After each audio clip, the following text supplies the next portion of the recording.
এক নম্বর প্রশ্ন, আব্দুল্লাহ ভাই প্রশ্ন করেছেন যে শরীর দৃষ্টিকোণ থেকে মোবাইলের রিংটোন কেমন হওয়া উচিত।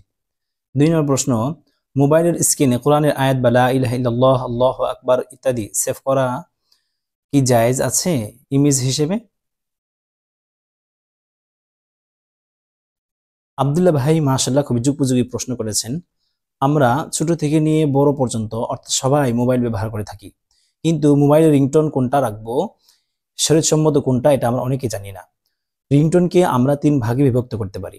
নাম্বার 1, কোরআন তিলাওয়াত, হাদিস, হামনাত ইত্যাদি। 2 নম্বর স্তরে রয়েছে গানবাদ্য বা মিউজিক। 3 নম্বর স্তরে রয়েছে বৈধ জিনিসের আওয়াজ, যেমন পানির আওয়াজ, পাখির আওয়াজ বা মুরগির আওয়াজ ইত্যাদি। 1 নম্বর এবং 2 নম্বর, অর্থাৎ 1 নম্বর কোরআন তিলাওয়াত বা হাদিস বা হামনাত ইত্যাদি, এইগুলোকে ব্যবহার করা বৈধ নেই মিউজিক হিসেবে, অর্থাৎ রিংটোন হিসেবে ব্যবহার করা বৈধ নেই। আল্লাহ তাআলা সূরা লুকমানের 6 নম্বর আয়াতে বলেন, ওয়া মিনান নাস মান ইয়াশতারি লাহওয়াল হাদিসি লিইউদিল্লা আন সাবিলিল্লাহি বিগাইরি ইলম ওয়া ইয়াত্তাখিযাহা হুজওয়া উলাইকা লাহুম আযাবুম মুহিন। আল্লাহ তাআলা এই আয়াতে কোরআনের আয়াত বা হাদিসকে মিউজিক হিসেবে বা রিংটোন হিসেবে বা অবৈধ কাজে বা অনর্থক কাজে ব্যবহার করতে নিষেধ করেছেন।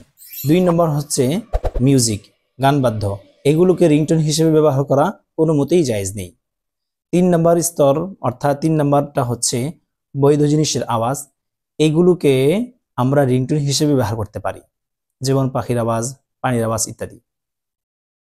2 নম্বর প্রশ্ন করেছেন, মোবাইলের স্ক্রিনে কোরআনের আয়াত বা লা ইলাহা ইল্লাল্লাহ আল্লাহু আকবার ইত্যাদি সেভ করে ইমেজ হিসেবে ব্যবহার করা যাবে কি?